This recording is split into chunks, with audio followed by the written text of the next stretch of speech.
Hi, everybody. Good afternoon. I am excited to be doing this live today. Happy Friday, first of all. And today I wanted to talk about the importance of consistency and everyday things that I think a lot of people are putting off to the side, but really need to be increasing it, right? So I read this article yesterday that said if something is important, then it's worth doing it poorly. And it really was intriguing. And I really think that is the aha moment and the message that a lot of people need to hear today. So, what does that mean?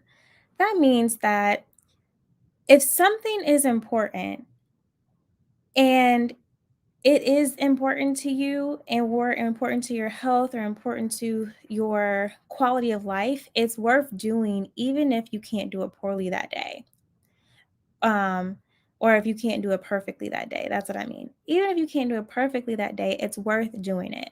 So, for instance, let's talk about a workout. Maybe your ideal perfect workout time is to dedicate 1 hour or to dedicate 45 minutes or 30 minutes or something like that a day. But maybe your day got ahead of you, you're tired, and you can only dedicate 10 minutes to the Stairmaster. That 10 minutes is more important than nothing. It really is, right? And so many times we will psych ourselves out or talk ourselves out of not doing something and justify because we can't do it perfectly. And I'm here to tell you that consistency is important, right? Let's go to our relationship with maybe our parents. Maybe you want to spend that quality time and do that grandiose family vacation or holiday thing, but I guarantee you, even if you have 5 minutes going from one place to another running errands, if you give them a call and just say, hey, just checking in on you, just want to see how you're doing, even if that can't be that perfect, I'm giving you my full attention. You have, my full attention, and we're bonding, and this is like ideal quality moments. But when they're gone, you're going to wish that you had that, right? You're going to wish that you took the time to just check in and say hello, right? In this time, we're seeing so many people dealing with loss, so many different changes, so much grief. And the thing that I'm hearing is, man, I wish I would have checked in. Checking in doesn't always have to be 30 minutes or an hour of a time to really check in. It can be a simple text, it can be a simple 10-minute chat. It can even be, for me, I'm learning to do voice notes, right? It's better for me to send you a voice note and check in than to not communicate at all or to go days without communicating to people that I really want to stay in contact with.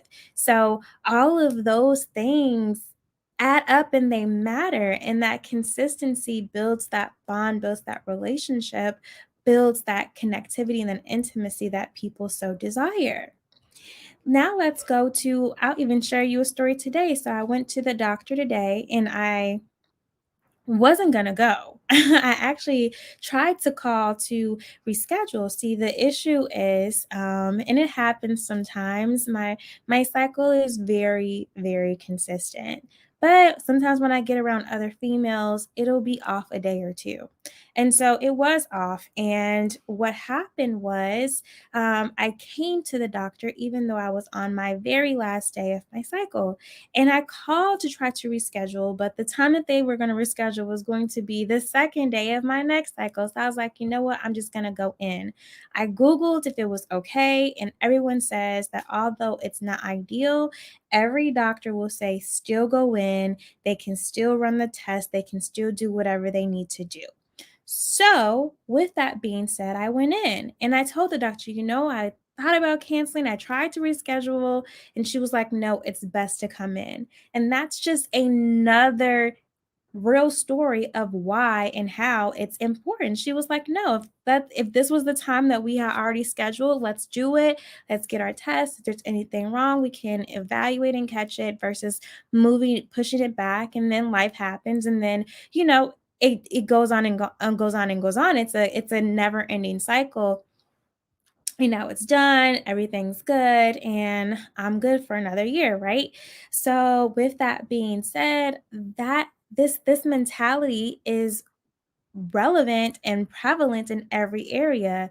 I know so many people that are like, if I don't have the perfect lighting, if I don't have the perfect space, if I don't have the perfect this, that, and the other, then I just can't do this, and this. And honestly, my advice to you is, in your space that you're at right now, do what you can with that space.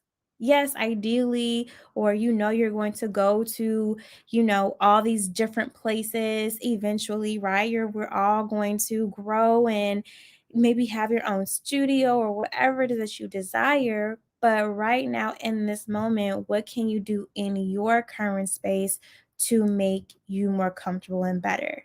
And maybe that looks like going out and getting some of these Labor Day sales that are still on, or maybe that looks like you painting, maybe that looks like you going and upgrading something. Little things will help you, and it's better for you to be comfortable and be consistent and be out there with what you have than not doing anything at all. And that's with literally everything, right? I would even say, specifically, I'm talking right now to um, social media and marketing and building your brand, because I know so many people definitely utilize, and almost to a paralyzing fault, perfectionism and why things aren't working and all these different excuses of why you can't, that people don't move forward to focus on why they can, right? So I would push you, and you can join me as well as figuring out and working on why you can, whatever your goal is for the next 15 days, for the next 30 days, right? Why you can stick to your workout schedule, whether that's 3 times a week or whatever, or why you can connect with your loved ones, whatever that looks like, or why you can reach out to more businesses, or why you can communicate better with your customers or your clients, or whatever, why you can be a better employer or employee, why you can be a better you, right? Focus on the whys and focus on, like I said, if you got to do it poorly, if it's not perfect, it's worth doing still, right? It is. And yes, the title threw you off. Good, it was meant to throw you off, because it threw me off as well when I first saw it, but it is important, right? If something is super important to you, it's worth doing it. If you feel high, if you feel low, if you give 10% or if you give 110%, right? It's worth doing it, and it's worth putting yourself out there and making sure that you are good. It is worth it. It is worth it. It is worth it. And yeah, so that's pretty much it for me. I have another comment that says true. Yes, I want y'all to take this weekend to really figure out what are some of your goals and how you're going to attain them. I know for me, I decided that for the month of September, I really wanted to push myself socially, to be in that rhythm where things are consistent. And I have an accountability partner to help me with that, because it wasn't working me in my own little island when it came to this particular thing. And that's another thing that I would really push.